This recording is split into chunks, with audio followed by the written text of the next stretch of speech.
ಮೊದಲ ಹೇಳಿದರು ಇತ್ಯಾದಿ ಇವುದು ಅವಿನಾಶಿತ ತದ್ವೀತಿ ಆ ಶ್ಲೋಕ ಆಗಬೇಕು ಹೌದಲ್ಲ. ಅವಿನಾಶಿತು ತದ್ವಿಧಿ ಏನ ಸರ್ವಮಿದಂ ತತಂ ವಿನಾಶಂ ಅವ್ಯಯಸ್ಯ ನ ಕಶ್ಚಿತ್ ಕರ್ತುಮರ್ಹತಿ.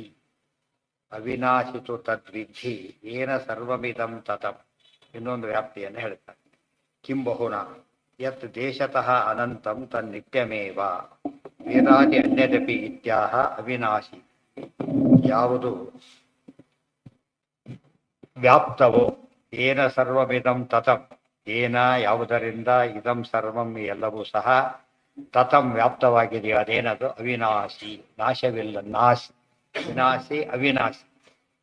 ಧನ ಇದ್ದವನು ಧನಿ, ವಿನಾಶ ಇದ್ದವನು ವಿನಾಶಿ, ವಿನಾಶ ಇಲ್ಲದವನು ಅವಿನಾಶಿ. ಯಾರಿಗೆ ವ್ಯಾಪ್ತಿ ಇದೆಯೋ ಸರ್ವತ್ರ ವ್ಯಾಪ್ತರು, ಆಕಾಶ ಇದೆ ಸರ್ವತ್ರ ವ್ಯಾಪ್ತ, ವಿನಾಶ ಇಲ್ಲ. ಆದ್ದರಿಂದ ಪರಮಾತ್ಮ ಅಂತವನು ಸರ್ವತ್ರ ವ್ಯಾಪ್ತ, ಅವರಿಗೆ ವಿನಾಶ ಇಲ್ಲ. ಅವಿನಾಶಿತು ತದ್ವಿಧಿ ಏನ ಸರ್ವವಿದಂ ತತಂ ವಿನಾಶಂ ಅವ್ಯಯಸ್ಯ ನ ಕಶ್ಚಿತ್ ಕರ್ತುಮರ್ಹತಿ. ಈಗ ಯಾರು ನಾಶ ಮಾಡಿದರೆ ವಿನಾಶ ಇಲ್ಲ, ಸರಿನೇ. ಯಾರು ನಾಶ ಮಾಡಿದರೆ ಇಲ್ಲ, ಯಾರು ಮಾಡಕ್ಕೆ ಸಾಧ್ಯನೇ ಇಲ್ಲ. ಅಸ್ಯ ಪರಮಾತ್ಮನಿಗೆ ಬ್ರಹ್ಮನಿಗೆ ವಿನಾಶವನ್ನ ಮಾಡಲಿಕ್ಕೆ ಯಾರ ಕೈಲೂ ಸಾಧ್ಯ ಇಲ್ಲ. ಬರೀ ಬ್ರಹ್ಮ ಅಷ್ಟೇ ಅಲ್ಲ, ಇನ್ಯಾರು ನಿತ್ಯ ಇದ್ದಾರೆ ಅಂದ್ರೆ ಕಿಂ ಬಹುನ ಯದ್ ದೇಶತೋ ಅನಂತಂ ತದ್ ನಿತ್ಯಮೇವ. ದೇಶತೋ ಅನಂತಂ ಅಂದ್ರು ಒಂದೇ, ಸರ್ವತ್ರ ವ್ಯಾಪ್ತ ಅಂದ್ರು ಒಂದೇ. ಅದು ವೇದಾದಿ. ಯಾವುದು ವೇದಾದಿ? ಎಲ್ಲ ವೇದಗಳು ವರ್ಣಗಳು ಎಲ್ಲ ಏನವು ಸರ್ವತ್ರ ವ್ಯಾಪ್ತ. ಆದ್ದರಿಂದ ಅವೇನಲ್ಲ ಅನಿತ್ಯ ಅಲ್ಲ, ನಾಶ ಹೊಂದೋದಿಲ್ಲ. ಇತ್ಯಾಹ ಅವಿನಾಶಿ ಇತಿ ನಾಪಿ ಶಾಪಾದಿನ ವಿನಾಶ ಇತ್ಯಾಹ ವಿನಾಶವಿತಿ. ಶಾಪಾದಿಗಳಿಂದ ನಾಶ ಆಗ್ಬೋದು ಅಂದ್ರೆ ಶಾಪಾದಿಗಳಿಂದನೂ ನಾಶ ಆಗೋದಿಲ್ಲ. ಅವ್ಯಯಂಚ ತತ್ ಯಾತಕ್ಕೆ ಅವ್ಯಯಸ್ಯ ವಿನಾಶಂ ಅವ್ಯಯಸ್ಯ ನ ಕಶ್ಚಿತ್ ಕರ್ತುಮರ್ಹತಿ. ಯಾವುದೋ ಕಾರಣದಿಂದ ವಿನಾಶ ಇಲ್ಲದೆ ಹೋಗಿದ್ರೆ ಅದಕ್ಕೆ ವಿನಾಶ ತರಬಹುದು. ಅದು ಸ್ವಭಾವತಃ ವಿನಾಶ ಯಾವುದಕ್ಕಿಲ್ಲ, ಅದನ್ನೇನು ಮಾಡ್ಲಿಕ್ಕೆ ಬರೋದಿಲ್ಲ, ನಾಶ ಮಾಡೋದು. ಯಾರೂ ನಾಶ ಮಾಡೋದಿಲ್ಲ, ನಾಶ ಮಾಡ್ಲಿಕ್ಕೆ ಶಕ್ತಿ ಇಲ್ಲ, ಮಾಡೋದು ಇಲ್ಲ. ಇಷ್ಟು ಹೇಳಿದ್ರಿಂದ ವಿಶೇಷ ಏನು ಗೊತ್ತಾಯ್ತು ಈಗ. ವಿನಾಶಿ ಅವಿನಾಶಿ ಎರಡು. ಅದರಲ್ಲಿ ದೇಹ ವಿನಾಶಿ, ದೇವರು ಜೀವ ಮತ್ತು ದೇವರು ಅವಿನಾಶಿಗಳು ಅಂತ. ಅವಿನಾಶಿ ಅಂತ ಹೆಸರಿಕೊಂಡವ್ರು ಇದ್ದಾರಲ್ಲ, ಅವಿನಾಶಿ ಅಂತ ಹೆಸರಿದೆ. ಅಂತವಂತ ಇಮೇ ದೇಹಾಃ ನಿತ್ಯಶೋಕ್ತಾಃ ಶರೀರಿಣಃ ಅನಾಶಿನೋ ಅಪ್ರಮೇಯಸ್ಯ ತಸ್ಮಾತ್ ಯುದ್ಧಸ್ವ ಭಾರತ. ಅಂತವಂತ ಇಮೇ ದೇಹಾಃ ನಿತ್ಯಸ್ಯ ಉಕ್ತಾಃ ಶರೀರಿಣಃ. ಇಮೇ ದೇಹಾಃ, ಇಮೇ ದೇಹಾಃ ಈ ದೇಹಗಳು. ಯಾವ ದೇಹಗಳು ಅಂದರೆ ಶರೀರಿಣಃ, ದೇಹದಲ್ಲಿರ್ತಕ್ಕಂಥ ಜೀವನಿಗೆ ಬರತಕ್ಕಂಥ ಈ ದೇಹಗಳು. ಈ ದೇಹಗಳು ಅಂತ ಹೇಳಿದ್ರಿಂದ ಸ್ವರೂಪ ದೇಹ ಅಲ್ಲ ಅಂತ ಅರ್ಥ. ಇದು ಅನಿತ್ಯ ಅಂದ್ರೆ ಇದು ಅಲ್ಲದ್ದು, ಬೇರೆಯದು ನಿತ್ಯ ಅಂತ ಅರ್ಥ. ಆ ದೃಷ್ಟಿಯಿಂದ ಅಂತವಂತ ಇಮೇ ದೇಹಾಃ ನಿತ್ಯಸ್ಯ ಮುಕ್ತಾಃ ಶರೀರಿಣಃ. ಶರೀರಿಣಃ ಜೀವಸ್ಯ ಇಮೇ ದೇಹಾಃ ದೃಶ್ಯಮಾನಾಃ ಏನವು ಶರೀರಿ ಅಂತ ನಿತ್ಯಸ್ಯ ಅಂತ ಹೇಳಿದ್ರು. ನಿತ್ಯಸ್ಯ ಶರೀರಿಣಃ ಅಂದ್ರೆ ನಿತ್ಯವಾಗಿರತಕ್ಕಂತಹ ಜೀವನಿಗೆ ಈ ಇರತಕ್ಕಂಥ ಕಣ್ಣಿಗೆ ಕಾಣತಕ್ಕ ಇಮೆ ಅಂತ ಹೇಳಿದ್ರೆ ಇನ್ನೊಂದು ಸ್ವಾರಸ್ಯ. ಕಣ್ಣಿಗೆ ಕಾಣೋ ದೇಹಗಳು, ಸ್ವರೂಪ ದೇಹ ಕಣ್ಣಿಗೆ ಕಾಣೋದಿಲ್ಲ. ಅರ್ಥ ಆಯ್ತಾ? ಇಮೆ ಅನ್ನೋದಕ್ಕೆ ಎದುರಿಗೆ ಹೇಳೋದೊಂದು, ಈ ದೇಹ ಬಾಹ್ಯ ದೇಹಗಳು ಅಂತ ಅರ್ಥ. ಇನ್ನೊಂದು ದೇಹ ಯಾವುದದು? ಇಮೆ ದೃಶ್ಯ ಅದೃಶ್ಯ. ಅದೃಶ್ಯ ದೇಹಗಳು ಕೂಡ ಏನಂತ ಜೀವನ ಯಾವ ಜೀವನ ದೇಹನೂ ಕೂಡ ಕಣ್ಣಿಗೆ ಕಾಣೋದಿಲ್ಲ. ಯಾತಕ್ಕೆ? ಪರಮಾಣು ಕಣ್ಣಿಗೆ ಕಾಣೋದಿಲ್ಲ, ಸೂಕ್ಷ್ಮ. ಒಂದು ಪರಮಾಣು ಪ್ರದೇಶದೊಳಗೆ ಅನಂತ ಜೀವರಾಶಿ ಇರುತ್ತೆ, ಎಷ್ಟು ಸೂಕ್ಷ್ಮ ಇರಬೇಕು. ನಮ್ಗೆ ಕಾಣೋದು ಚಾನ್ಸ್ ಇದೆಯಾ? ಕಾಣಿಸೋದೆ. ಆದ್ದರಿಂದ ದೇವರ ಮೇಲೆ ಕಾಣೋದಿಲ್ಲ ಅಲ್ಲ, ಜೀವನೂ ಕಣ್ಣಿಗೆ ಕಾಣೋದಿಲ್ಲ. ಜನ ಹೇಳ್ತಾರೆ ದೇವರು ಕಣ್ಣಿಗೆ ಕಾಣೋದಿಲ್ಲ, ಅವನು ಸುಳ್ಳು ಅಂತ ಹೇಳೋದಾದ್ರೆ ಜೀವರು ಕಣ್ಣಿಗೆ ಅವನು ಸುಳ್ಳೆ ಹಾಕಿದ್ರೆ ಹೇಳಕ್ ಬರುತ್ತಾ? ಇಲ್ಲ. ಅದರಿಂದ ಏನ್ ಹೇಳ್ಬೇಕು? ಅಣುವಿಗೂ ನಾಶ ಇಲ್ಲ, ವ್ಯಾಪ್ತಕ್ಕೂ ನಾಶ ಇಲ್ಲ. ಜೀವ ವ್ಯಾಪ್ತನಲ್ಲ, ವಾಯುದೇವರು ಸಹ ವ್ಯಾಪ್ತರಲ್ಲ, ಅಣುವೆ. ಅದು ಪ್ರಕಾಶದಿಂದ ವ್ಯಾಪ್ತರವರು. ಆದರೆ ಉಳಿದವ್ರ ಜೀವರಿಗೆ ಅಷ್ಟು ಶಕ್ತಿ ಇಲ್ಲ. ಇವತ್ತು ಬಲ್ಬ್ ವ್ಯಾಪ್ತ ಅಲ್ಲ, ಬೆಳಕೆಲ್ಲ ಬೆಳಕೆಲ್ಲ ಸೂರ್ಯ ವ್ಯಾಪ್ತರಲ್ಲ, ಎಲ್ಲ ಕಡೆ ಸೂರ್ಯನ ಬೆಳಕು ಬಿದ್ದಿದೆ. ಆ ರೀತಿ ವಾಯುದೇವರದ್ದು. ಲಕ್ಷ್ಮೀನಾರಾಯಣರು ಮಾತ್ರ ಹೇಗೆ ಅವರು ಸರ್ವತ್ರ ವ್ಯಾಪ್ತಾರೆ, ಅದು ಭಾರಿ ವಿಶೇಷ. ಆ ವಾಯುದೇವರು ನಿತ್ಯ ನಿತ್ಯ ಅಂತ ಹೇಳಿದ್ರು. ಅಲ್ಲ ಅಣು ಅದು ವ್ಯಾಪ್ತ ಅಲ್ಲದೆ ಹೋದ್ರು ಕೂಡ ಅಣು ಕೂಡ ಏನಾಗೋದು, ನಾಶ ಆಗೋದಿಲ್ಲ. ಅಂತವಂತ ಇಮೇ ದೇಹ ನಿತ್ಯಶೋಕ್ತಾ ಶರೀರಿಣಃ ಅನಾಸಿನೋ ಅಪ್ರಮೇಯಸ್ಯ ತಸ್ಮಾತ್ ಯುದ್ಧಸ್ವ ಭಾರತ. ಅದಕ್ಕ ಆ ಶ್ಲೋಕಕ್ಕಾಗಲಿಲ್ಲ. ಹಾ, ಈಗ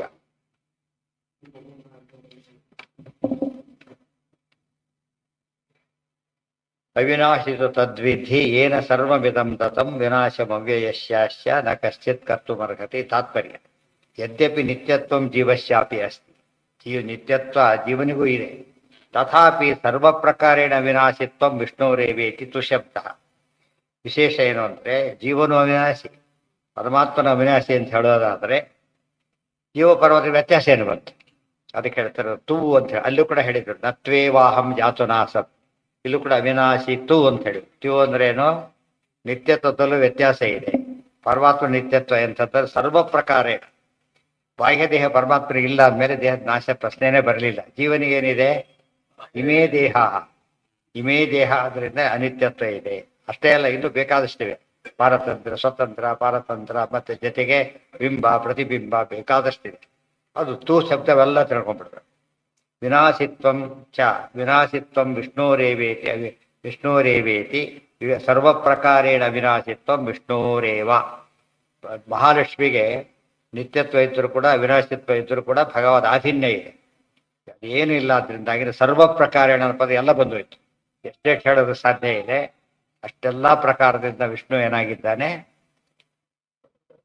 ಅವಿನಾಶಿಯಾಗಿದ್ದಾನೆ. ಉಳಿದವರ ಅವಿನಾಶಿತ್ವಕ್ಕೆ ಹೌದು ವ್ಯತ್ಯಾಸ ಇದೆ. ವಿನಾಶಿತ್ವಂ ವಿಷ್ಣುರೇವೇತಿ ತು ಶಬ್ದ. ಅನಿತ್ಯತ್ವಂ ದೇಹ ಹಾನಿ, ಅದನ್ನ ಎಕ್ಸ್ಪ್ಲೇನ್ ಮಾಡ್ತಾರೆ. ಒಳ್ಳೆ ಕೊಟೇಶನ್. ಯಾಕೆ ನಿರ್ಣಯ ಅಂದಮೇಲೆ ಆಧಾರ ಕೊಡಬೇಕು, ಆಧಾರ ಕೊಡ್ತಾರೆ. ಅನಿತ್ಯತ್ವಂ ದೇಹ ಹಾನಿ ದುಃಖ ಪ್ರಾಪ್ತಿ ಪೂರ್ಣತಾ ನಾಶ ಚತುರ್ವಿಧ ಪ್ರೋಕ್ತಃ ತದಭಾವೋ ಹರೇ ಸದಾ ತದನ್ನೇಷಾಂತು ಸರ್ವೇಷಾಂ ನಾಶಾಃ ಕೇಚಿತ್ ಭವಂತಿ ಇತಿ ಮಹಾವರಾಹೇ. ಅನಿತ್ಯತ್ವಂ ದೇಹಹಾನಿ ದುಃಖ ಪ್ರಾಪ್ತಿ ಅಪೂರ್ಣತ ನಾಶ ಚತುರ್ವಿಧ ಪ್ರೋಕ್ತಃ. ಇವೆಲ್ಲ ಹೊಸ ವಿಚಾರಗಳು. ನಾಶ ನಾಲ್ಕು ಬಗೆಯದು, ನಾಶ ನಾಲ್ಕು ಬಗೆಯದು. ಒಂದೇನು ಅನಿತ್ಯತ್ವ, ಘಟಪಟಾದಿಗಳಿವೆ. ಈ ಘಟ ಇಲ್ಲ, ಘಟ ಇದೆ, ಘಟ ಇಲ್ಲ ಈಗ. ಆದ್ರಿಂದ ಏನದು, ಒಂದು ನಾಶ. ಎರಡನೇದು ದೇಹ ಹಾನಿ, ಸ್ವರೂಪನಾಶ. ಸ್ವರೂಪನಾಶ, ಘಟ ಇಲ್ಲ ಈಗ, ಘಟ ಸ್ವರೂಪನೇ ಇಲ್ಲ ಈಗ. ಅದಿದೆ, ಅದು ಬೇರೆ ಇತ್ತು, ಅದು ಇದಿಲ್ಲ, ಅದು ಆ ರೀತಿ ನಾಶ. ದೇಹ ಹಾನಿ, ಜೀವರಿಗಿರೋದೇನೋ ದೇಹ ಹಾನಿ ಇದೆ. ಆಮೇಲೆ ದುಃಖ ಪ್ರಾಪ್ತಿ, ದುಃಖ ಪ್ರಾಪ್ತಿ ಜೀವನಿಗಿದೆ. ಅದು ದುಃಖ ಪ್ರಾಪ್ತಿ ಒಂದು ನಾಶನೇ. ಅವ್ರ ಪದ್ಧತಿ ಇದೆ. ಯಾವ ಸೂತಕದ ಮನೆಗೆ ಯಾರೋ ಬರ್ತಾರೆ ಭಿಕ್ಷೆಗ, ಏನಂತ ಯಾರು ಇಲ್ಲ ಹೋಗೋದು ಬಿಡ್ತಾರೆ, ಯಾರು ಇಲ್ಲ ಹೋಗು. ಅವ್ರಿಗೆ ಕಾರಣ ಹೇಳಕ್ಕೋ ಯಾರು ಇಲ್ಲ ಹೋಗೋದ್ರು ಮೂತು ಎಲ್ಲ ಜನ ಓಡಾಡ್ತಿರ್ತಾರೆ. ಅವ್ರಿಗೆ ಅರ್ಥ ಆಗುತ್ತೆ ಏನಂತ. ಈ ರೀತಿ ಹೇಳ್ಬೇಕಾದ್ರೆ ಅದು ಮನೆಯಲ್ಲಿ ಕೊಡ ಹಾಗಿಲ್ಲ, ಅವರು ಸೂತಕ ಇದೆ ಅಂತೇನೆ ಅರ್ಥ. ಅವ್ರಿಗೆ ಏನಾಯ್ತು ಈಗ, ಇದ್ರೂ ಇಲ್ಲ, ಇದ್ರೂ ಇಲ್ಲ. ಅದರಿಂದ ದುಃಖ ಇದ್ದಾಗ ಏನಂತ ನಾಶ ಅಂತ ಕರೀತಾರೆ. ತುಂಬಾ ದುಃಖ ಪಟ್ಟ ಅಯ್ಯೋ ಐ ಆಮ್ ಡೆಡ್ ಅಂದ್ಬಿಡ್ತಾರೆ. ತುಂಬಾ ದುಃಖ ಆದಾಗ ಏನಂತಾರೆ, ಐ ಆಮ್ ಗಾನ್. ಆಕ್ಚುಲಿ ಬದುಕಿದ್ದಾನೆ. ಡೆಡ್ ಆದವನು ಡೆಡ್ ಅಂತ ಹೇಳಕ್ ಬರಲ್ಲ. ಹೇಳ್ತಾನೆ ಏನರ್ಥ, ಭಾರಿ ನೊಂದಿದ್ದಾನೆ. ಅದು ಸತ್ಯ ಹೋಗ್ಬಿಡ್ತಾರೆ ಕೆಲವು ಸಲ. ಹಾರ್ಟ್ ಅಟ್ಯಾಕ್ ಆಗೋದು ದುಃಖದಿಂದ, ಸುಖದಿಂದ. ಜೊತೆಗೆ ಇನ್ನೊಂದೇನು ಅಲ್ಲ, ಇನ್ನೊಂದು ಇಲ್ಲೇನೆ ಇದೆ. ಇನ್ನೊಂದು ಯಾವ ರೀತಿ ಇದೆ ಸಾಯೋದು, ಆತ್ಮಹತ್ಯೆ ಮಾಡ್ಕೋತ ದುಃಖ. ಆಮೇಲೆ ಸಾವಿಗೆ ಈಕ್ವಲ್ ಆಯ್ತಲ್ಲ, ತುಂಬಾ ನೋವಿನಿಂದ ಸಾಯ್ತಾನೆ. ಆದ್ರಿಂದ ದುಃಖ ಪ್ರಾಪ್ತಿ ಕೂಡ ನಾಶನೇ. ಸೊ ಅನಿತ್ಯತ್ವ ಒಂದು ನಾಶ, ದೇಹಾನಿ ಒಂದು ನಾಶ, ದುಃಖ ಪ್ರಾಪ್ತಿ ಮೂರಾಯ್ತು. ಇನ್ನೊಂದಿದೆ ಅಪೂರ್ಣತಾ, ಅಪೂರ್ಣತ ಒಂದಾಗುತ್ತೆ. ಇಲ್ಲ ಸೇರಿಕೊಳ್ಳ, ಅದು ದುಃಖ ಪ್ರಾಪ್ತಿ, ಅದರಲ್ಲೂ ಸೇರಿ ದುಃಖ ಪ್ರಾಪ್ತಿ. ಅವ್ರಿಗೆ ನೆಗೆ ಇಲ್ಲ, ಅದಲ್ಲ ಹೇಳಿಲ್ಲ. ಇಲ್ಲ ದುಃಖ, ಎಂಥ ದುಃಖ ಅದು, ನೆಗೆಟಿವ್. ಅದು ನೆಗೆಟಿವ್ ದುಃಖ ಬೇರೆ, ಪಾಸಿಟಿವ್ ದುಃಖ ಬೇರೆ. ನಮಗೆಲ್ಲ ಏನಿದೆ ಪಾಸಿಟಿವ್, ಅವ್ರಿಗೆ ನೆಗೆಟಿವ್ ದುಃಖ ಇದೆ. ನೆಗೆಟಿವ್ ದುಃಖ ಹೇಳಿದ್ದೆ ನಾನು. ಯಾವುದೋ ಒಂದು 1000 ರೂಪಾಯಿ ವಸ್ತು ತಗೊಂಡು ಲಕ್ಷಕ್ಕೆ ಮಾರಿಬಿಟ್ಟ, ಇನ್ನೊಬ್ರು 1.5 ಲಕ್ಷಕ್ಕೆ ಕೇಳಕ್ಕೆ ಬಂದ. ಆಮೇಲೆ ಎಕ್ಸಿಡೆಂಟ್ ಆಗುತ್ತಾಗ ಅವಾಗ ಏನಾಯ್ತು, ಲಾಭದಲ್ಲಿ ನಷ್ಟ ಆಯ್ತು. ಅಸಲಲ್ಲಿ ನಷ್ಟ ಆಗಿಲ್ಲ, ಲಾಭ ಬೇಕಾಷ್ಟು ಬಂದಿದೆ. ಸ್ಟಿಲ್ ಏನಿದೆ ಅದು ಪರಮ ಅಷ್ಟೇ ಹೊರತು ಇದಲ್ಲ. ಪರಮ ಉತ್ಸಾಹವರ್ಜನ, ಉತ್ಸಾಹವರ್ಜನ ಅಲ್ಲ, ಪರಮೋತ್ಸಾಹವರ್ಜನ. ಏನ ಈ ಪಾಸಿಟಿವ್ ದುಃಖ ಇಲ್ಲ ಅವರಿಗೆ, ರುಜುಗಡಿಗಿಲ್ಲ. ಪೂರ್ಣ ಚಿತ್ಸುಖ ಶಕ್ತಿಯಾದವು ಯೋಗ್ಯವು ಕೃಷ್ಣಾಚ ಮಾರುತಿ ಆಚಾರ್ಯ. ಪೂರ್ಣ ಚಿತ್ ಸುಖ ಶಕ್ತಿಯಾದವು, ಪೂರ್ಣಾನಂದ, ಪೂರ್ಣ ಸುಖ, ಪೂರ್ಣ ಶಕ್ತಿ. ತಿಷ್ವಪ್ಯವಾವತಾರೇಶು ಅರಿವಗುಣಮಿಸಿತೋ ನಿರ್ವಿಕಾರ ಸರ್ವಜ್ಞ ಸರ್ವಶಕ್ತಿ ಸರ್ವಗುಣಗಣ ಪೂರ್ಣ ರೂಪ ಪ್ರಗಲ್ಭ. ಆದ್ದರಿಂದ ಅದೆಲ್ಲ ಅವ್ರಿಗಿಲ್ಲ. ಆದರೆ ಇದು ಮೈನಸ್ ಪಾಯಿಂಟ್ ಇದೆ. ಪಾಸಿಟಿವ್ ಅಂದ್ರೆ ನೆಗೆಟಿವ್ ಹೊರತು ಇವ್ರದ್ದು ಹಾಕಲ್ಲ, ಇರೋದ್ರಲ್ಲೇ ಹೋಗ್ಬಿಡುತ್ತೆ. ಯಾರು ದುಃಖ ಅಂದು ಆ ಕಾಲಕ್ಕಾದ್ರೆ ದುಃಖ, ನೆನ್ಸ್ಕೊಂಡಾಗಲ್ಲ ದುಃಖ, ಶೋಕ ನೆನ್ಸ್ಕೊಂಡಾಗಲ್ಲ ಆಗ ನಿರಂತರ ಬೇಕಾ. ಮತ್ತೇನು ಮಾಡಕ್ ಬರಲ್ಲ, ಬದುಕಲು ಸಾಧ್ಯತೆ ಇಲ್ಲ. ಆದ್ರಿಂದಾಗಿದೆ ಜ್ಞಾಪಕ ಆಗ್ತಾ ಇರುತ್ತೆ, ದುಃಖ ಪಡ್ತಾನೆ ಇರ್ತಾರೆ. ನೋವಾಯ್ತು, ವಯಸ್ಸು ಆಯ್ತು, ಹೋಯ್ತು ಅಷ್ಟೇ. ಓ ದುಃಖ ಈಗಿಲ್ಲ, ಅಷ್ಟೇ ಖುಷಿ ಇದೆ ಈಗಿಲ್ಲ ಹೇಳ್ತಾರೆ. ಅದಿಲ್ಲ, ಶೋಕ ಹೋಗೋದಿಲ್ಲ. ರಫ್ಲಿ ಎರಡು ಈಕ್ವಲೆಂಟ್ಸೇ. ರಫ್ಲಿ ಆ ಲೋಕದಲ್ಲಿ ಹೇಳೋದೆಲ್ಲ ಹಾಗೆ ಹೇಳಿಬಿಡ್ತಾರೆ. ಅದು ಯಾವಾಗ ಅದು ಸೂಕ್ಷ್ಮ ವ್ಯತ್ಯಾಸ ಬಂದಾಗ ಬೇರೆ ಯಾರು ಹೇಳಲ್ಲ. ಆಚಾರ ಒಬ್ಬರು ಅನೇಕ ಕಡೆ ಹೇಳಿ, ಯಶಸ್ ಬೇರೆ ಕೀರ್ತಿ ಬೇರೆ. ನೆನಪಿದೆಯಲ್ಲ ಯಶಸ್ ಕೀರ್ತಿ ಏನು ವ್ಯತ್ಯಾಸ? ಕೀರ್ತಿ ಪ್ರತ್ಯಕ್ಷತ ಸ್ತುತಿ. ಕೀರ್ತಿ ಅಂದ್ರೆ ಎದುರಿ ಹೊಗಳೋದು. ಯಶಸ್ಸು ಅಂದ್ರೆ ಏನೋ ತೋರಿ ಸಾಗ ಇಲ್ಲೇ ಇಲ್ಲ, ಅದು ಎದುರಿಗಿಲ್ಲ, ಎಲ್ಲ ಇದ್ದಾರೆ ಅವ್ರನ್ನ ಹೊಗಳ್ತಾರೆ. ಈಗ ಇಲ್ಲೇ ಇಲ್ಲ ಹೊಗಳ್ತಾರೆ. ಅದೇನಂದ್ರೆ ಯಶಸ್ಸು. ಅದು ಎದುರಿಗಿಂತ ಹೊಳೆ ನಿರ್ವಾಹ ಇಲ್ಲ, ಬಯಸ್ಕೊಳ್ಳೆ ಬೈಲಕ್ಕಾಗೋದಿಲ್ಲ. ಅದು may or may not be, ಯಶಸ್ವಿ ಅಲ್ಲ. ಎದುರಿಗಿದ್ದ ಹೊಗಳೋದು ಏನಲ್ಲ, ಉಪಚಾರಕ್ಕೆ ಹೇಳ್ಬೇಕಾಗ ಸೌಜನ್ಯಕ್ಕೋಸ್ಕರ ಎದುರು ಬೈಬಾರ್ದು ಅಂತ ಮಾತಿದೆಯಲ್ಲ ಅಂತಾರೆ ಅಷ್ಟೇ ಹೊರತು ಅದು ಫೈನಲ್ ಅಲ್ಲ. ಹೇಳ್ತಾರೆ ನೋಡಿ, ಅವರಿದ್ದರೆಲ್ಲ ಭಾರಿ ಗ್ರೇಟ್. ಅದು ಈಗ ಎದುರಿ ಪ್ರಸಕ್ತಿ ಇಲ್ಲ, ಈಗ ಅದು ಪ್ರಸಕ್ತಿ ಇಲ್ಲ. ಆದರೂ ಹೇಳ್ತಾನೆ ಯಾತಕ್ಕೆ ನಿಜವಾದ ಕೀರ್ತಿ ಇದೆ, ಅದು ಕೀರ್ತಿ ಯಶಸ್ಸು. ಮತ್ತೆ ಯಶಕ್ಕಾಯರು ಅಂತ ಕರೀತಾರೆ. ಮೃತರಾಗಿ ಹೋದ ಮೇಲೆ ಕೀರ್ತಿ ಕಾಯಿರೋಣ, ಯಶಕ್ಕಾಯ. ಯಶಕ್ಕಾಯರು ಅಂದ್ರೆ ಕೀರ್ತಿ ರೂಪದ ಯಶೋ ರೂಪದಲ್ಲಿ ಬದುಕಿದ್ದಾರೆ ಅಂತ. ಹೌದು, ಅದು ಅಷ್ಟೇ. ಏನದು ಶೋಕ ಯಾಕಿರಲ್ಲ? ಇಲ್ಲ ಇಲ್ಲ, ಶೋಕ ಬರೋದೇ ಇಲ್ಲ. ಅದು ಆಶ್ಚರ್ಯ. ಆ ಸ್ಟೇಜ್ ಅದು ದುಃಖ ಬೇಕಾದ್ರೆ ಗೆಲ್ಬಹುದು, ಶೋಕ ಪೂರ್ತಿ ಗೆಲ್ಲಕ್ಕೆ ಎಲ್ಲಿ ಹೋಗ್ಬೇಕು? ದುಃಖ ಇಲ್ಲೇ ಗೆದ್ಬಿಟ್ವಿ ನಾವೀಗ. ಗೊತ್ತಾಯ್ತು, ನಾನು ಮುರಿದಿತ್ತು, ಸರಿ ಹೋಗ್ಬಿಡುತ್ತೆ ಈಗಲೇ. ಶೋಕ ಸರಿ ಹೋಗೋದಿಲ್ಲ. ಎಲ್ಲಿ ಹೋಗುತ್ತದೋ ಭುಕ್ತಿಯಲ್ಲಿ ಹೋದಾಗಲೇ ಹೋಗು. ಇಲ್ಲ ಹೋಗಿ ಹಿಂದಿನ ಜನ್ಮ ನೆನೆಸ್ಕೊಂಡು ದುಃಖ ಪಡ್ಬೇಕಾಗತ್ತೆ. ಹಿಂದಿನ ನೆನಪು ಇಲ್ಲಿ ನೆನಪಾದ್ರೆ ದುಃಖ ಪಡುತ್ತೆ. ದೇವ್ರ ನೆನಪು ಬರ್ಕೊಡೋದೇ ಹೋಗಿದ್ರೆ ಎಷ್ಟು ಫಜೀತಿ ಆಗುತ್ತೆ. ಯಾವುದೇ ದೇವ್ರ ನೆನೆಸ್ಕೊಬಿಟ್ಟು ಕೂತ್ರೆ ಫಜೀತಿ ಆಗ್ಬಿಡುತ್ತೆ. ಎಲ್ಲ ಬರೆಸಿಬಿಟ್ಟು ಅಷ್ಟು ಪಾತ್ರ ಉಳಿಸಿದ್ದ. ಮುಕ್ತಿಯಲ್ಲಿ ಅದು ಯಾವ್ದು ಬೇಕಾದ್ರೆ ಜ್ಞಾಪಕ ಆಗುತ್ತೆ. ಬಟ್ ಏನೇನಲ್ಲ ಅದಕ್ಕೀಗ ಇಲ್ಲಿ ದುಃಖ ಹೇಗೆ ಅಲ್ಲ, ಇಲ್ಲಿ ದುಃಖ ಹೇಗೆ ಇತ್ತು ಈಗ ಹೋಯ್ತು ಅನಿಸುತ್ತೋ ಅದು ಹೋಗಿರೋದ್ರಿಂದ ದುಃಖ ಆಗೋದಿಲ್ಲ. ಶೋಕ ಆದ್ರೆ ದುಃಖ ಆಗುತ್ತೆ. ಶೋಕ ಅನುಭವ ಬರೋದಿಲ್ಲ. ಆಗ ಶೋಕ ಇದ್ದ ಅನುಭವ ಬರುತ್ತೆ ಹೊರತು ಶೋಕ ಈಗಿದೆ ಅಂತ ಬರೋದಿಲ್ಲ. ಇಲ್ಲೇನಾಗುತ್ತೆ? ಶೋಕ ಈಗಿದೆ.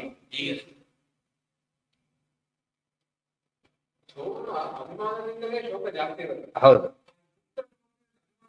ಹೊರಟೋಗುತ್ತೆ. ಅದು ಅಭಿಮಾನಕ್ಕೆ ಇದಕ್ಕೂ ಲಿಂಕ್ ಆಗಿದೆ. ಯಾವುದಕ್ಕೆ ಪೊರೆಗೆ ಹೇಗೆ ಕಾಣಿಸೋದಿಲ್ಲೋ ಹಾಗೆ ಅದನ್ನೇ ತೆಗೆದು ಬಿಟ್ರೆ ದೋಷ ಇಲ್ಲ. ಆ ಥರ ಆಯ್ತು. ಅನಿತ್ಯತ್ವ ದುಃಖ ಅಪೂರ್ಣತಾ ಒಂದಿದೆ. ಮಹಾಲಕ್ಷ್ಮಿಗೆ ಅಪೂರ್ಣತಾ ಇದೆ, ದೇಶತಃ ಪೂರ್ಣತಾ ಇದೆ, ಕಾಲತಃ ಪೂರ್ಣತಾ ಇದೆ. ಸಮನ ಅಂತ ಅದಕ್ಕೆ ಹೆಸರು. ಏನಿಲ್ಲ, ಗುಣತಃ ಪೂರ್ಣತ್ವ. ಇದು ಅವ್ರಿಗೆ ಮಹಾಲಕ್ಷ್ಮಿಗೆ ಏನು ಬಂದಾಗಾಯ್ತು ಈಗ. ಇದು ಎಲ್ಲಿ ಉಪಯೋಗ ಮಾಡ್ಬೇಕು ಹೇಳಿ ವಾಕ್ಯನ? ಎಲ್ಲಿ ಉಪಯೋಗ ಮಾಡ್ಬೇಕು? ಮೀನ ಅಪೂರ್ಣತಾ ಅನ್ನೋದನ್ನ ಎಲ್ಲಿ ಅಂತ ಕೇಳಿದ್ರೆ, ನಾವು ಮೂರನೇ ಪದ ಬಂತೀಗ. ಎಲ್ಲರಿಗೂ ಸೃಷ್ಟಿ ಇದೆಯೋ ಇಲ್ವೋ? ಸೃಷ್ಟಿ ಇಲ್ಲ ಅಂದ್ರೆ ದೇವರ ಸೃಷ್ಟಿಕರ್ತ ಅಲ್ಲ. ಯಾರು ಸೃಷ್ಟಿ ಇದೆ, ರಮಾದೇವಿ ಸೃಷ್ಟಿ ಇದೆ ಅಂತ ಆಯ್ತು ಅಂದ್ರೆ ಅಪೂರ್ಣತಾ ರೂಪ ಏನಿದೆ, ನಾಶ ಇದೆ. ಅಪೂರ್ಣತಾ ಅಂತಕ್ಕಂಥ ನಾಶ ಇರೋದ್ರಿಂದ ಸೃಷ್ಟಿ ಉಂಟು. ಎಂಥದ್ದು ಪರಾಧೀನ ವಿಶೇಷಾವಾಪ್ತಿ ಸೃಷ್ಟಿ ಉಂಟು. ನಾಶ ಉಂಟು ಅಂತ ಕೇಳಿದ್ರೆ ವಿಶೇಷ ಹೋಗೋದೇ ನಾಶ. ವಿಶೇಷಾವಾಪ್ತಿ ಏನಾಗಿತ್ತು ಅದು ಹೋಗೋದೇ ನಾಶ. ಅಷ್ಟವರ್ತಿ ಎಂಥ ನಾಶ ಅಲ್ಲ, ಅದು ಬೇರೆ. ಅಧಿಕಾರ ಹೋಯ್ತು, ನಾಶ ಅಂತ ಕರೆಯೋದಿಲ್ಲ. ಅಧಿಕಾರ ಹೋಯ್ತು, ಅದರಿಂದ ನಾಶ. ಆ ರೀತಿಯಲ್ಲಿ ಒಂದು ಅಧಿಕಾರ ಬಂತು ಪಾಸಿಟಿವ್, ಅದು ಹೋಯ್ತು. ಆ ರೀತಿಯಲ್ಲಿ ಉಂಟು. ವ್ಯಕ್ತಿ ನಾಶ ಆಗಿಲ್ಲ, ಅಲ್ಲಿ ಅಧಿಕಾರ ಮಾತ್ರ. ಪರಾಧೀನ ವಿಶೇಷ ಅಂತಕ್ಕಂಥ ಅಧಿಕಾರ ಹೋಯ್ತು. ಆದ್ದರಿಂದ ಅದಷ್ಟೇ. ಅದು ಕೂಡ ಯಾವ ಹೋಗಿದೆ ಮಹಾಲಕ್ಷ್ಮಿಗೆ? ವ್ಯಕ್ತ ಆಗಿಲ್ಲ ಅಷ್ಟೇ ಹೊರತು ಸ್ವರೂಪದಲ್ಲಿದೆ, ಅಭಿವ್ಯಕ್ತಿ ಇಲ್ಲ. ಲೈಟ್ ಹಾರಿಸ್ಬಿಟ್ಟೆ, ಯಾವುದು ಕಾಣಿಸ್ತಾ ಇಲ್ಲ. ಎಲ್ಲ ಇದೆ, ಯಾವುದು ಕಾಣಿಸ್ತಾ ಇಲ್ಲ. ನಾಶ ಆಗಿಲ್ಲ. ಗಡಿಗೆ ಒಡೆದು ಹೋಗ್ಬಿಡುತ್ತೆ. ಅದೇನದು? ಅದು ನಾಶ ಆಯ್ತು. ಬೆಳಕು ಹಾಕಿದ್ರು ಕಾಣಿಸಲ್ಲ, ಹೋಗಿದ್ದು ಬೆಳಕು ಹಾಕಿದ್ರು ಕಾಣಿಸ್ತೇ ಹೋದಾಗ ಅಭಿವ್ಯಕ್ತಿನೇ ಇಲ್ಲ. ಮಹಾಲಕ್ಷ್ಮಿ ವ್ಯತ್ಯಾಸ ಅಂಥದ್ದು. ಈ ಅಧಿಕಾರಿಗಳ ಅಧಿಕಾರ ಹೋದಾಗಲ್ಲ ಮತ್ತೆ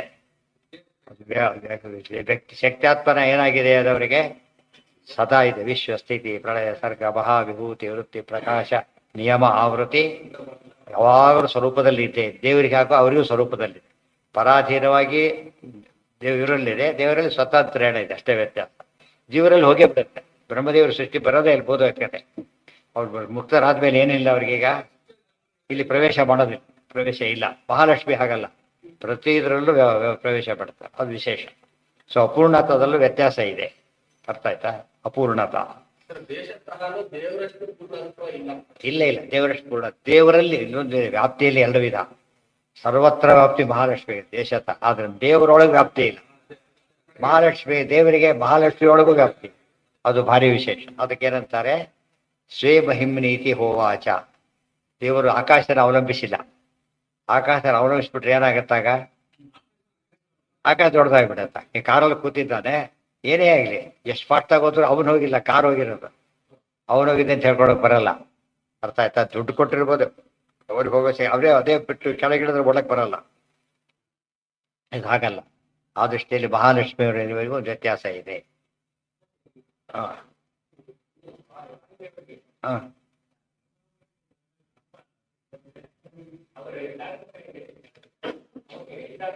ಏನಾಗ್ತಾರೆ?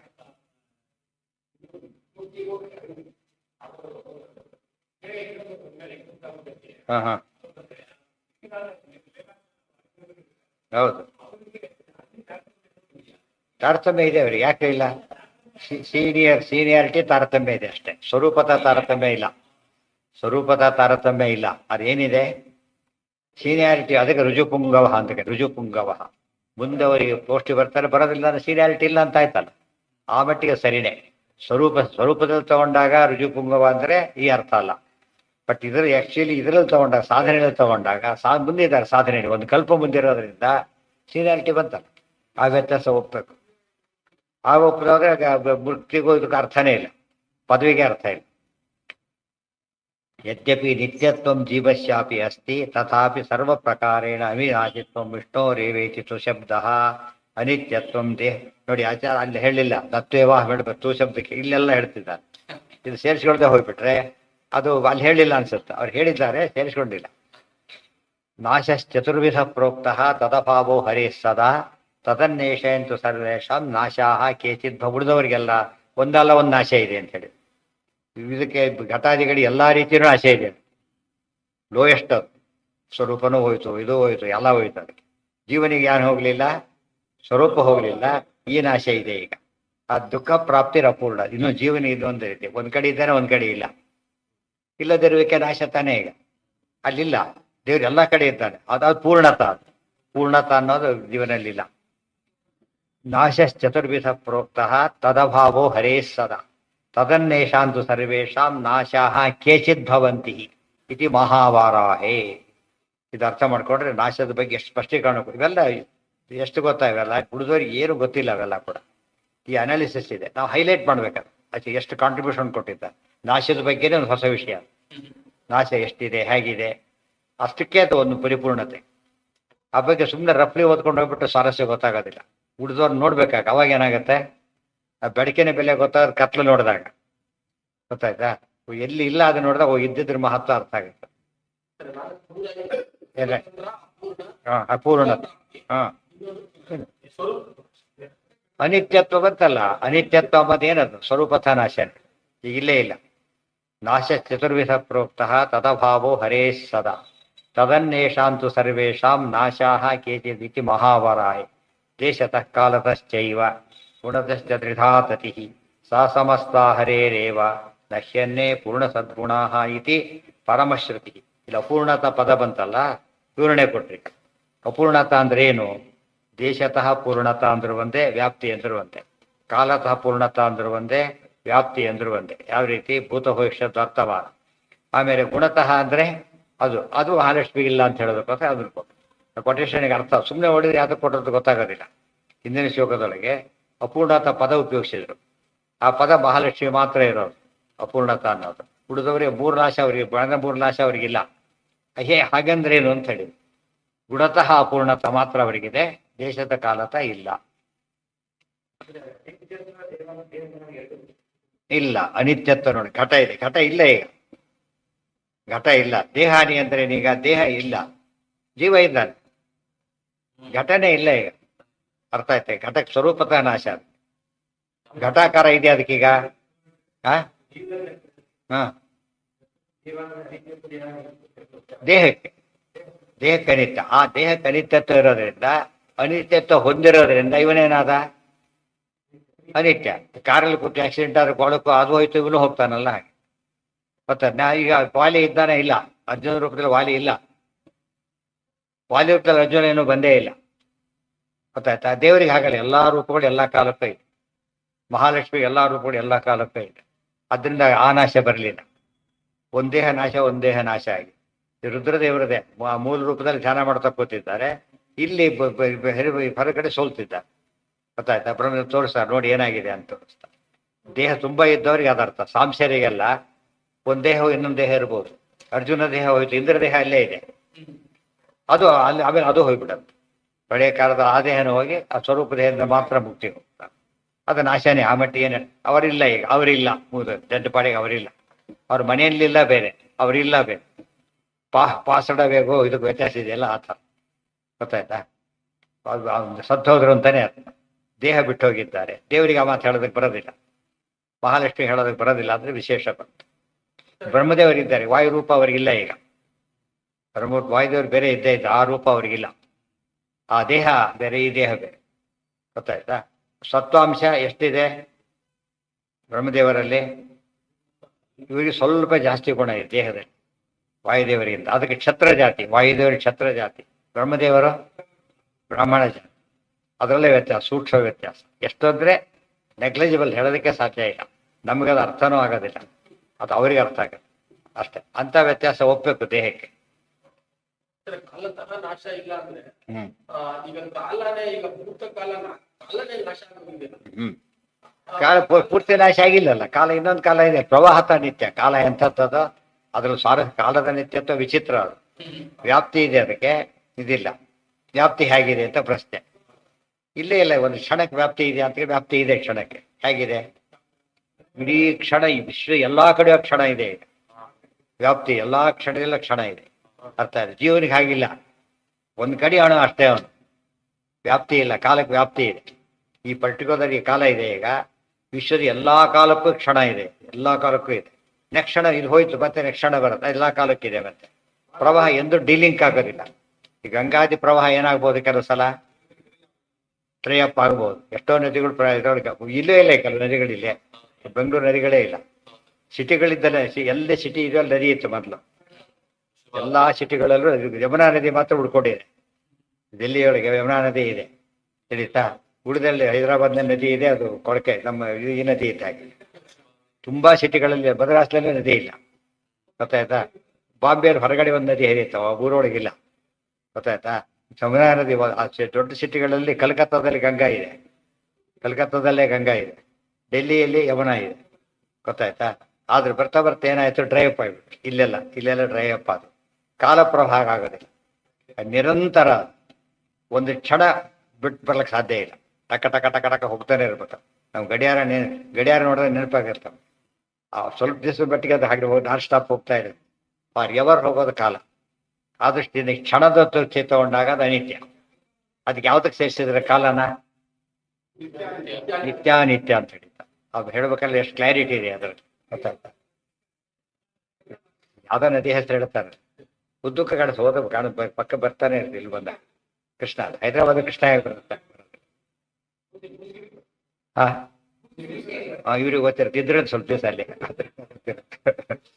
ಸ್ನಾನ ಮಾಡಿ, ನೀವು ಕಾಲಕ್ಕೆ ಸ್ನಾನ ಮಾಡಾಗಿರ್ಲಿಲ್ಲ ಅಂತ ಕಾಣಿಸ್ತದೆ.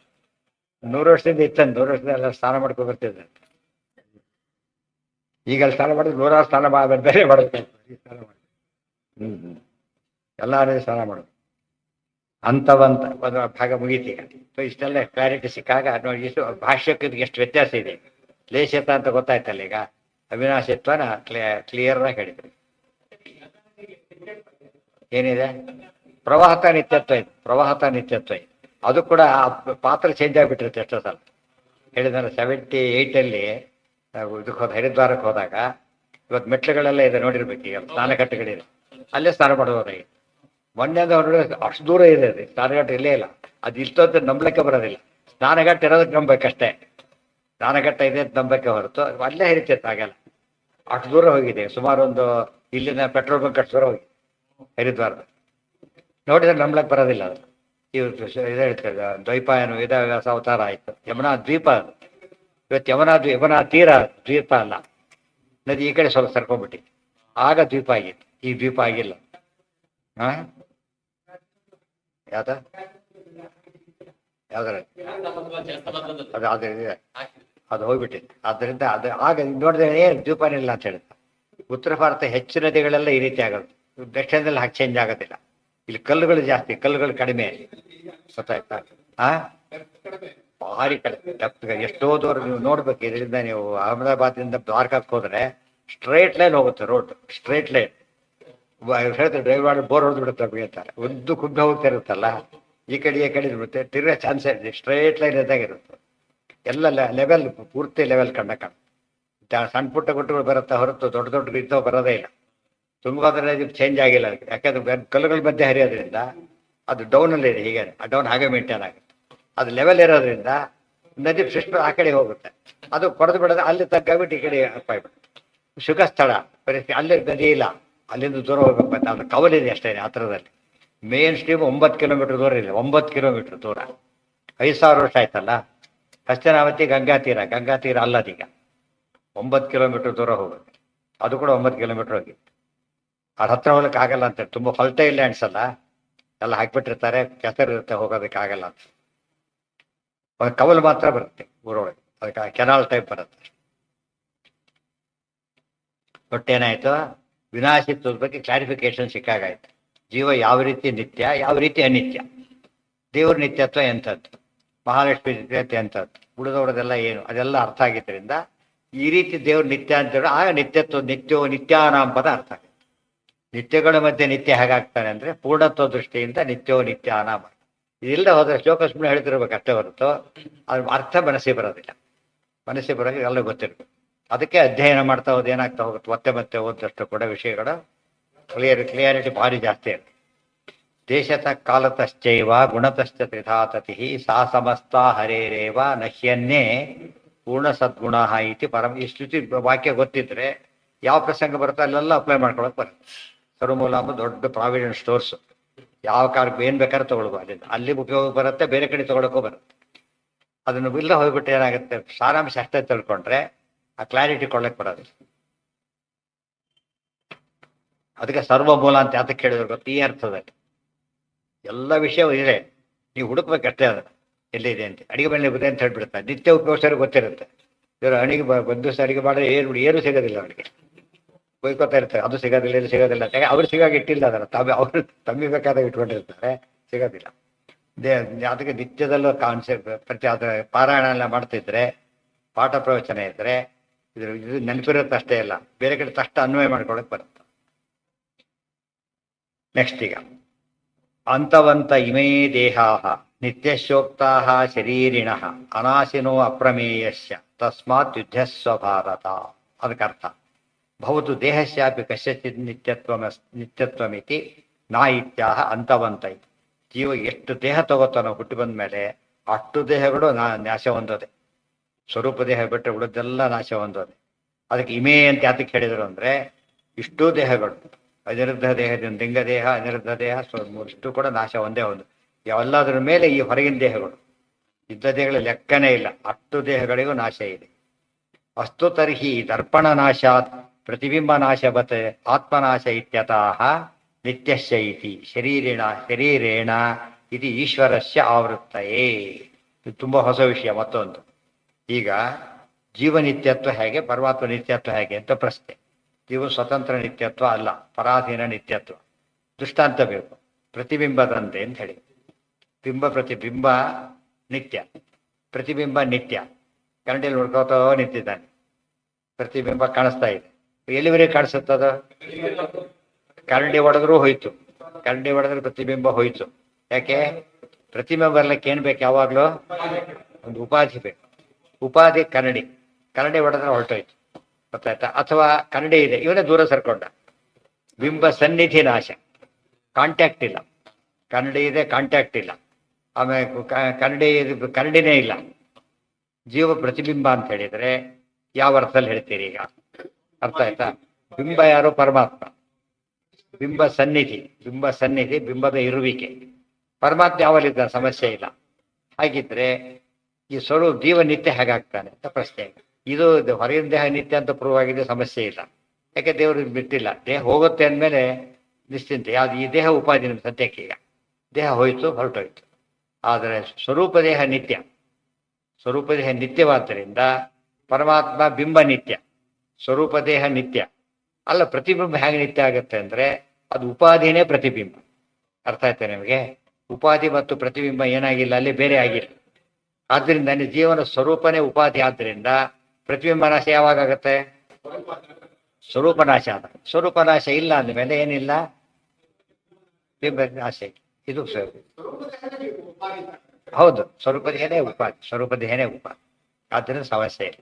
ಉಪಾಧಿನೂ ಪ್ರತಿಬಿಂಬ ಒಂದೇ ಆಗಿಬಿಡುತ್ತಿಲ್ಲ. ಬೇರೆ ಕಡೆ ಎಲ್ಲ ಏನಾಗಿದೆ ನಾವು ನೋಡೋ ಎಲ್ಲ ಕಡೆಗೇನೋ ಅದಕ್ಕೊಂದು ದೃಷ್ಟಾಂತ ಕೊಟ್ಟರು. ಇಂದ್ರ ಚಾಪೋ ಯಥಾರವೇ ಹೇಗೆ, ಕಾಮನ್ ಬಿಲ್ ಹೇಗೋ ಹಾಗೆ. ಕಾಮನ್ ಬಿಲ್ ಕನ್ನಡಿಯಲ್ಲಿ ಕಾಣೋದಿಲ್ಲ, ಡೈರೆಕ್ಟ್ ಕಾಣಿಸುತ್ತೆ. ಅದೇ ಉಪಾಧಿ. ಅರ್ಥ ಆಯ್ತಾ? ಅದೇ ಉಪಾಧಿನೇ ಹೊರತು ಅದು ಆಮೇಲೆ ಅದೇ ಹೋಗ್ಬಿಡುತ್ತೆ.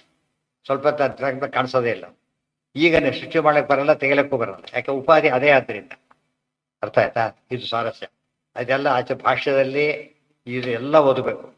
ಸುಮ್ಮನೆ ಓದಿದವ್ರು ತುಂಬಾ ಕನ್ಫ್ಯೂಸ್ ಮಾಡ್ಕೋತಾರೆ. ವಾಕ್ಯಾರ್ಥಗಳಲ್ಲಿ ದೊಡ್ಡ ಗಲಾಟೆ ಆಗಿಬಿಡುತ್ತೆ. ಗೊತ್ತಾಯ್ತಾ? ಆಚಾರ್ಯ ಸ್ಪಷ್ಟ ಹೇಳ್ತಾರೆ, ಸ್ವರೂಪೋಪಾಧಿ ಬೇರೆ, ಭಿನ್ನೋಪಾಧಿ ಬೇರೆ ಅಂತ ಪದ ಉಪಯೋಗಿಸಿದ್ದಾರೆ. ಅದು ಓದದೇ ಇದ್ದವ್ರಿಗೆ ಕ್ಲಾರಿಟಿ ಬರೋದೇ ಇಲ್ಲ. ನಾವು ವಾಕ್ಯಾರ್ಥಕ್ಕೆ ಬರ್ಬೇಕಾದ್ರೆ ಸಾಮಾನ್ಯವಾಗಿ ನಾವು ನನ್ ಪ್ರಿಪೇರ್ಡ್ ಬರೋದೇ ಜಾಸ್ತಿ. ಊಟಕ್ಕಂತ ಪ್ರಿಪೇರ್ಡ್ ಬರೋದು, ಅರ್ಥ ಉಳಿದಕ್ಕೆ ಅನ್ಪ್ರಿಪೇರ್ಡ್ ಇರ್ತಾರೆ. ಅಲ್ಲಿ ಹಿಂದೂ ಮುಂದೆ ಮಾತಾಡಿ ಎರಡೂ ಆಗಿಬಿಡುತ್ತೆ ಗಲಾಟೆ. ಸಣ್ಣ ಕ್ಲಿಯರ್ ವಿಷಯನೇ ಗೊಂದಲ ಬಿಸ್ಬಿಡುತ್ತೆ. ಕೇಳೋ ಸಾವಿರಾರು ಜನ ತಲೆ ಕಟ್ಟೋಗ್ಬಿಡುತ್ತೆ. ನಮ್ಮ ಸಿದ್ಧಾಂತನ ಸರಿಯಲ್ಲಿ ಅನಿಸ್ಬಿಡುತ್ತೆ ಅಂತ. ಆಚಾರ್ಯ ಬೇರೆ ಕಡೆ ಎಲ್ಲ ಉತ್ತರ ಕೊಟ್ಟಿದ್ದಾರೆ. ಇದು ಸ್ವರೂಪದೇ ಉಪಾಧಿ ಆದ್ದರಿಂದ ಸಮಸ್ಯೆ ಬರುತ್ತೆ. ಅದೆಲ್ಲ ಇಲ್ಲೇ ಬರುತ್ತೆ ನೋಡಿ. ಅದೇ ವಿಶೇಷ, ಬೇರೆ ಕಡೆ ಇಲ್ಲ. ಅದು ಕಾಮನ್ ಬಿಲ್. ಅದಕ್ಕೆ ದೃಷ್ಟಾಂತ ಕೊಡು. ಕಾಮನ್ ಬಿಲ್ಲಲ್ಲಿ ಏನಿಲ್ಲ ಅಂತ ಕೇಳಿದ್ರೆ ಭಿನ್ನೋಪಾಧಿ ಅಲ್ಲ, ಅದೇ ಉಪಾಧಿ ಅದೇ ಇದೆ. ನಮ್ಮ ಕಾಮನ್ ಬಿಲ್ ಸೈನ್ಸ್ ಪ್ರಕಾರ ಎಕ್ಸ್ಪ್ಲೇನ್ ಮಾಡುತ್ತೆ. ಸೈನ್ಸ್ ಪ್ರಕಾರ ಕೂಡ ಅದು ನಿರುಪಾಧಿಕ ಪ್ರತಿಬಿಂಬ ಅಂತ ಕರೆದಿಲ್ಲ. ಕೆಲವು ಏನು ವ್ಯತ್ಯಾಸ ಮಾಡಿದ್ರೆ ಗೊತ್ತಾ? ಸರಿ ತಿಳ್ಕೋಬೇಕು. ಸೋಪಾಧಿಕ ಪ್ರತಿಬಿಂಬ, ನಿರುಪಾಧಿಕ ಪ್ರತಿಬಿಂಬ, ಜೀವ ನಿರುಪಾಧಿಕ ಪ್ರತಿಬಿಂಬ ಅಂತ ಹೇಳಿ. ಗೊತ್ತಾಯ್ತಾ? ಅವಾಗ ಇಂದ್ರ ಚಾಪ ಅಂತ ದೃಷ್ಟಾಂತ ಕೊಟ್ಟರು. ಪ್ರಶ್ನೆ ಬಂತಾಗ ಸೈನ್ಸ್ ಪ್ರಕಾರ ಏನಲ್ಲ, ಉಪಾಧಿ ಇದೆ. ಯಾಕೆ? ಇಲ್ಲದವ್ರೆ ಯಾವಾಗ ಕಾಣಬೇಕಾಗಿತ್ತು. ಉಪಾಧಿ ಇಲ್ಲದೆ ಹೋಗಿದ್ರೆ ಅವೆಲ್ಲ ಪಾರ್ಟಿಕಲ್ಸ್ ಎಲ್ಲ ಬೇಕು. ಅದಕ್ಕೆ ಆ ದಿಕ್ಕು ಬೇಕು. ಇಲ್ಲಿದ್ರೆ ಎಲ್ಲೋ ಕಡೆ ಆ ದಿಕ್ಕಿನಲ್ಲೇ ನೋಡ್ಬೇಕಂತ. ಅದಕ್ಕೆ ಆ ದೃಷ್ಟಾಂತ ಯಾತಕ್ಕೆ ಕೊಟ್ಟರೆ ಬಾಹ್ಯೋಪಾಧಿ ಇಲ್ಲ, ಕನ್ನಡಿ ಇದ್ದಾಗಿಲ್ಲ ಅಂತ ಹೇಳೋ ದೃಷ್ಟಾಂತ ಕೊಟ್ಟರೆ ಹೊರತು ಇದಕ್ಕಲ್ಲ. ಅದಕ್ಕೆ ಆಚಾರ್ಯರು ಎರಡು ಪದ ಉಪಯೋಗಿಸಿದ್ರು. ಅಸ್ವಾಭಾವಿಕ ಉಪಾಧಿ, ಬಾಹ್ಯೋಪಾಧಿ ಅಂತ ಒಂದು ಪದ, ಸೋಪಾಧಿ ನಿರುಪಾಧಿ ಅಂತ ಒಂದು ಪದ. ಆ ಒಂದೇ ಪದ ಕೇಳಿದವರಿಗೆ ಜೀವ ನಿರುಪಾಧಿ ಪ್ರತಿಬಿಂಬ ಅಂತ ಅರ್ಥ ಆಗೋದು. ಚಂದ್ರ ಚಾಪು ಯಥಾರವೇಮ ಮಾತು ಸೂಟ್ ಆಗಲ್ಲ ಅದಕ್ಕೆ. ಗೊತ್ತಾಯ್ತಾ? ಅವ್ರು ಹೇಳಿದ್ದು ಯಾವ ಅರ್ಥ ಅಲ್ಲ ಅದನ್ನ ಇಲ್ಲ, ಉಪಾಧಿನೇ ಇಲ್ಲ ಅಂತ ಯಾಕೆ ಹೇಳಿದ? ಅಂತ ಉಪಾಧಿ ಇಲ್ಲ ಅಂತ ಹೇಳಲಿಲ್ಲ, ಸ್ವರೂಪನೇ ಉಪಾಧಿ ಅಂತ ಹೇಳಿ. ಅರ್ಥ ಆಯ್ತಾ? ನಿರ್ವಿಕಲ್ಪಕ ಸವಿಕಲ್ಪ ಆಗಿದ್ದ. ಯಾವುದಕ್ಕೆ? ಉಪಾಧಿ ಇಲ್ಲ ಅಂತ ಆಗ್ಬಿಡುತ್ತೆ. ಅದಕ್ಕೆ ಮಾಡಬೇಡ್ರಿ ಅಂತ ಹೇಳಿ ಏನ್ ಹೇಳಿದ್ರು? ಸ್ವರೂಪೋಪಾಧಿ ಅಂತ ಹೇಳಿ. ಅಷ್ಟೇ ಹೇಳ್ಬಿಟ್ಟಿದ್ರೆ ಗೊಂದಲ ಹಾಗೆ ಉಳಿದು ಬಿಡ್ತಿತ್ತು. ಸೋಪಾಧಿಕ ಪ್ರತಿಮೆ ಉಪಯೋಗಿಸ್ತೇ ಹೋಗಿದ್ರೆ, ನಿರುಪಾಧಿಕ ಪದ ಉಪಯೋಗಿಸ್ತೇ ಹೋಗಿದ್ರೆ ಏನಾಗ್ತಿತ್ತು? ಸ್ವರೂಪೋಪಾಧಿ, ಬಾಹ್ಯೋಪಾಧಿ ಅನ್ನೋ ಪದ ಉಪಯೋಗಿಸ್ತೇ ಹೋಗಿದ್ರೆ ನಿರುಪಾಧಿಕ ಶಬ್ದಕ್ಕೆ ಆ ದೃಷ್ಟಾಂತ ಮ್ಯಾಚ್ ಆಗ್ತಿದ್ದಿಲ್ಲ. ಗೊತ್ತಾಯ್ತಾ? ಅವಾಗ ಅನ್ಸೈಂಟಿಫಿಕ್. ಇನ್ನೂ ವಾದ ಮಾಡಿರ್ತಾರೆ ಆ ಬಗ್ಗೆ. ಓದ್ದೇ ಇದ್ದವ್ರಿಗೆ ಇನ್ನೂ ಗೊಂದಲ ಇದೆ. ಸೋಪಾಧಿ ನಿರುಪಾಧಿ ಕನ್ಸಿಡರ್ ಮಾಡ್ಕೊಂಡ್ಬಿಡ್ತಾರೆ. ಏನೋ ಅದೇ ಹೇಳ್ತೀವಿ, ಸ್ವರೂಪೋಪಾಧಿ ಯಾಕಿರ್ಬೇಕು? ಸ್ವರೂಪೋಪಾಧಿ ನಿತ್ಯನೇ ಆಗಿದೆಯಲ್ಲ. ಅದೆಲ್ಲ ಅನಾಲಿಸಿಸ್ ಬೇರೆ ಮಾಡಲಿಲ್ಲ ಆಚಾರ್ಯರನ್ನ. ನಾವು ಸೂಪರ್ ಸೈಂಟಿಸ್ಟ್ ಆಗಿ ನೋಡ್ಬೇಕು. ಅವ್ರು ಏನಾಗಿ ನೋಡ್ತಾ ಇಲ್ಲ, ಅವ್ರ ಕೆಲಸಕ್ಕೆ ಬರೋದಿಲ್ಲ. ಫೋಟೋ ಮಾತ್ರ ಆಚಾರ್ಯ ಎಲ್ಲೇ ಹೋದ್ರು ಫೋಟೋ ಮಾತ್ರ ಕಾಡುತ್ತೆ ಹೊರತು ನಿಮಗೆ ಆಚಾರ್ಯ ಹೆಸರು ಬರೋದು ಭಾರಿ ಕಡಿಮೆ, ಬರೋದೇ ಇಲ್ಲ. ಸಾಮಾನ್ಯ ಅವ್ರ ಮಠದವ್ರ ಪ್ರಸ್ತಾಪ ಬರುತ್ತೆ ಹೆಚ್ಚಾಗಿ. ಉಳಿದವ್ರ ಬಗ್ಗೆ ಬರುತ್ತೋ, ಆಚಾರ್ಯ ಬಗ್ಗೆ ಬರೋದು ವೆರಿ ರೇರ್. ದೇವ್ರ ಬಗ್ಗೆ ಬರೋದು ಬಹಳ ಕಡಿಮೆ. ವೇದವ್ಯಾಸ ಹೆಸರು ಬರೋದು ತುಂಬಾ ಅಪರೂಪ. ಆ ಥರ ಫೌಂಡೇಶನ್ ಕಾಣಿಸೋದಿಲ್ಲಲ್ಲ, ಹಾಗೆ ಮುಚ್ಚೋಗ್ಬಿಡುತ್ತೆ ಹಾಗೆ. ಹೇಳಿ. ಹಾಂ ಹಾಂ ಹಾಂ ಹಾಂ ದ್ವೈತ ಮತ್ತೆ ಹಾಂ ಹಾಂ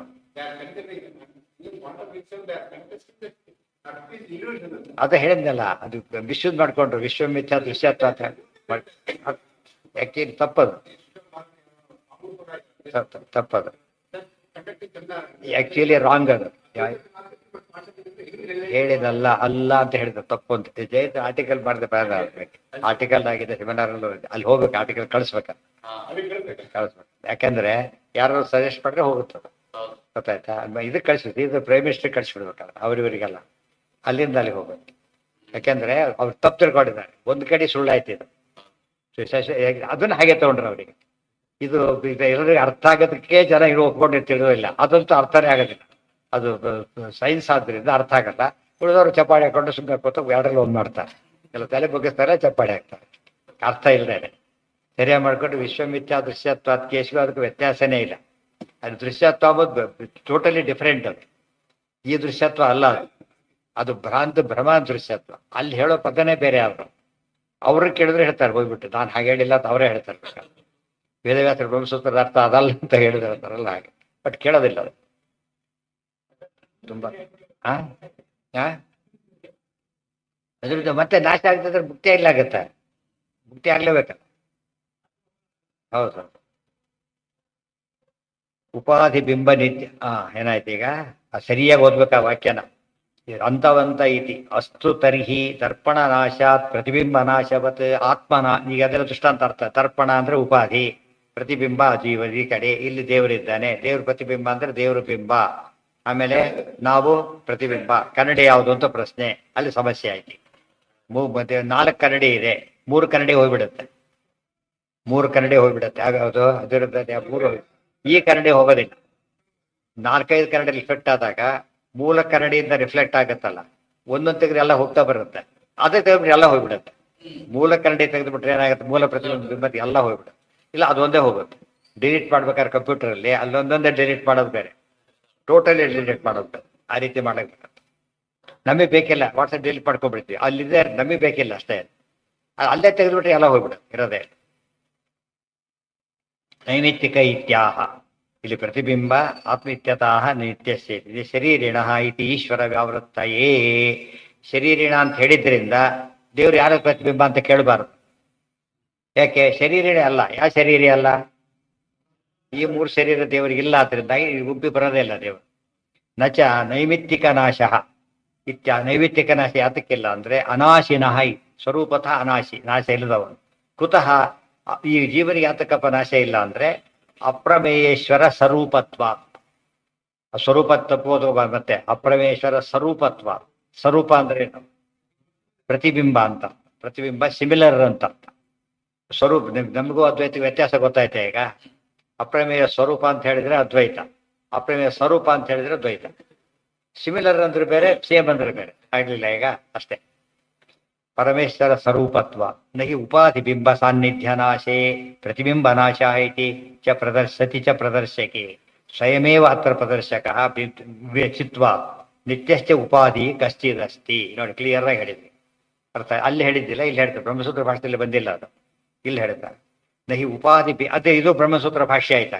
ಗೀತಾ ಭಾಷ್ಯ ಕೂಡ ಏನೀಗ ಎಲ್ಲ ಗ್ರಂಥಗಳು ಎಲ್ಲದಕ್ಕೂ ಭಾಷ್ಯ. ನಹಿ ಉಪಾಧಿ ಬಿಂಬ ಸಾನ್ನಿಧ್ಯ ನಾಶೇ, ಉಪಾಧಿ ನಾಶ, ಬಿಂಬ ನಾಶ, ಉಪಾಧಿ ಆಮೇಲೆ ಬಿಂಬ ಸಾನ್ನಿಧ್ಯ ನಾಶ ಕ್ಲಬ್ ಮಾಡಿದ್ರು ಪದನ. ಪ್ರತಿಬಿಂಬ ನಾಶ ಸತಿಚ ಪ್ರದರ್ಶಕೆ. ಒಂದು ಇದ್ದಾಗ ಉಪಾಧಿ ಇದೆ ಅಂತ ಅರ್ಥ, ನಾಶ ಆಗಿಲ್ಲ. ಸ್ವಯಮೇ ಮಾತ್ರ ಯಾವ್ದು ಹಾಗೆ? ಸ್ವಯಮೇವ ಸ್ವರೂಪನೇ. ಸ್ವರೂಪನೇ ಚಿತ್ವ. ಚಿತ್ವ ಪರಮಾತ್ಮನಲ್ಲಿ ಚಿತ್ವ ಇದೆ. ಸ್ವರೂಪ ದೇಹಕ್ಕೆ ಚಿತ್ವ ಇದೆ, ಈ ದೇಹಗಳಿಗೆ ಚಿತ್ವ ಇಲ್ಲ. ಚಿತ್ವ ಅಂದ್ರೇನು? ಜ್ಞಾನ ಹೊಂದಿರುವಿಕೆ ಅಂತ. ನಿತ್ಯಶ್ಚ ಉಪಾಧಿ ಕಶ್ಚಿದಸ್ತಿ. ಅಲ್ಲಿ ಹೇಳಿದ್ರು ಸ್ವಾಪಾಧಿಕ ನಿರುಪಾಧಿಕ ಅಂತ. ಅಲ್ಲಿ ಇಲ್ಲಿ ನಿತ್ಯ ಉಪಾಧಿ ಹೊಂದಿದೆ ಅಂತ ಹೇಳಿ. ಆದ್ರೆ ಇದು ಓದ್ಬಿಟ್ಟು ಅದು ಕ್ಲಿಯರ್ ಆಗುತ್ತೆ. ಪ್ರತಿಪತ್ತ ವಿಮೋಕ್ಷಾಯ ವಿಮೋಕ್ಷಸ್ಯ ನಿತ್ಯೋಪಾಧ್ಯ ಸ್ವರೂಪಯ ಚಿದ್ರೂಪಯ ಯುತೋ ಜೀವ ಕೇಶವ ಪ್ರತಿಬಿಂಬಕ ಇತಿ ಭಗವದ್ವಚನ. ಎಲ್ಲ ಸಮಸ್ಯೆ ಪರಿಹಾರ ಆಯ್ತು. ಎಲ್ಲಿ ನಿರುಪಾಧಿಕ ಅಂತ ಹೇಳಿದ್ದಾರೋ ಏನರ್ಥ? ನಿತ್ಯೋಪಾಧಿ ಅಂತಾನೆ ಹೊರತು ಏನಲ್ಲ ಅದು ಉಪಾಧಿ ರಹಿತ ಅಂತ ಅರ್ಥ. ಉಪಾಧಿ ರಹಿತ ಅಂದಾಗ ಏನಾಗುತ್ತೆ ಅಲ್ಲಿಗೆ ಪ್ರತಿಯೊಬ್ಬದ ಕಾನ್ಸೆಪ್ಟೇ ಹೋಗ್ಬಿಡುತ್ತೆ. ಅದಿಲ್ಲ. ಪ್ರತಿಪಿತ್ತವು ಬಿಂಬ ಅಂತ ಒಪ್ಕೊಂಡ ತಕ್ಷಣ ಒಪ್ಕೊಳ್ಳೇಬೇಕು ಉಪಾಧಿನ. ಪ್ರತಿಪತ್ತವು ಅಲ್ಲೇ ಹೇಳ್ಬೇಕಾದ್ರೆ ಉಪಾಧಿ ದ್ವಿವಿಧ ನೋಡಿ, ಜೀವೋಪಾಧಿ ದ್ವಿಧಾ ಪ್ರೋಕ್ತಃ ಸ್ವರೂಪಂ ಬಾಕ್ಯಮೇ ವಚ. ಎಷ್ಟು ಕ್ಲಾರಿಟಿ ಇದೆ ಭಾಗವತ ತಾತ್ಪರ್ಯದಲ್ಲಿ, ಬ್ರಹ್ಮಸೂತ್ರ ಭಾಷೆದಲ್ಲ ಅದು. ಸ್ವರೂಪ ಒಂದು, ಬಾಹ್ಯ ಒಂದು. ಬಾಹ್ಯೋಪಾಧಿ ಲಯಂ ಯಾತಿ ಮುಕ್ತವು ಅನ್ಯ ಸತ್ಸತಿ. ಮುಕ್ತಿಯಲ್ಲಿ ಯಾವ ಉಪಾಧಿ ಹೋಗುತ್ತೆ? ಬಾಹ್ಯೋಪಾಧಿ ಹೋಗುತ್ತೆ. ಯಾವುದು ಹೋಗೋದಿಲ್ಲ? ನಿತ್ಯೋಪಾಧಿ ಹೋಗೋದಿಲ್ಲ. ಸರ್ವೋಪಾಧಿ ವಿನಾಶೇಹಿ ಪ್ರತಿಬಿಂಬ ಕಥಂ ಭವೇತ್. ಎಲ್ಲ ಉಪಾಧಿನ ನಾಶವಾಗದಾರೆ ಪ್ರತಿಬಿಂಬ ಇರ್ತಿರಲಿಲ್ಲ. ಪ್ರತಿಬಿಂಬ ಇದೇನು ಉಪಾಧಿ ಅಂತ ಇರಲೇಬೇಕು. ಹಂತ ಚೇನ್ಮನ್ಯತೆ ಅಂತೂ ಆ ಪದ ಓದ್ಬಿಟ್ರೆ ಗೊತ್ತಾಗುತ್ತೆ. ಈ ಪದ ಅಲ್ಲಿ ಮಾತ್ರ ಓದಿ, ಇಲ್ಲಿ ಓದ್ದೆ ಹೋದರೆ ಬ್ರಹ್ಮಸೂತ್ರ ಭಾಷೆ ಓದಿದ್ರೆ ಆಗೋದಿಲ್ಲ. ಅಷ್ಟನ್ನು ಓದಬೇಕು. ಏನಂ ವೇತ್ತಿ ಹಂತಾರಂ ಯಶ್ಚೈನಂ ಮನ್ಯತೆ. ಅಲ್ಲಿಗೆ ಒಂದು ಘಟ್ಟ ಮುಗೀತು. ಎರಡು ಶ್ಲೋಕದ ಏನಾಯ್ತು ಈಗ? ನಿತ್ಯತ್ವದ ವಿಧ ಮತ್ತು ಜೀವ ಪ್ರತಿಬಿಂಬ ಹೇಗೆ, ಪ್ರತಿಬಿಂಬ ನಿತ್ಯತ್ವ ಹೇಗೆ ಗೊತ್ತಾಯ್ತಾ? ಅಷ್ಟು ವಿಷಯ ನಾಳೆ ದಿವಸ ಮುಂದಿನ ಭಾಗ ತುಂಬ ಇದೆ. ತುಂಬ ಅದು ತುಂಬ ಪ್ರೂವ್ ಮಾಡ್ತಾರೆ. ತುಂಬ ಮುಖ್ಯವಾದ ವಿಷಯ ಅಲ್ಲ, ತುಂಬ ಹೇಳ್ತಾರೆ. ಅದೆಲ್ಲ ಕ್ಲಾರಿಟಿ ಮಾಡ್ಕೊತ ಹೋಗ್ಬೇಕು. ಅದು ಸಾರಸ್ಯ ಬರ್ತದೆ.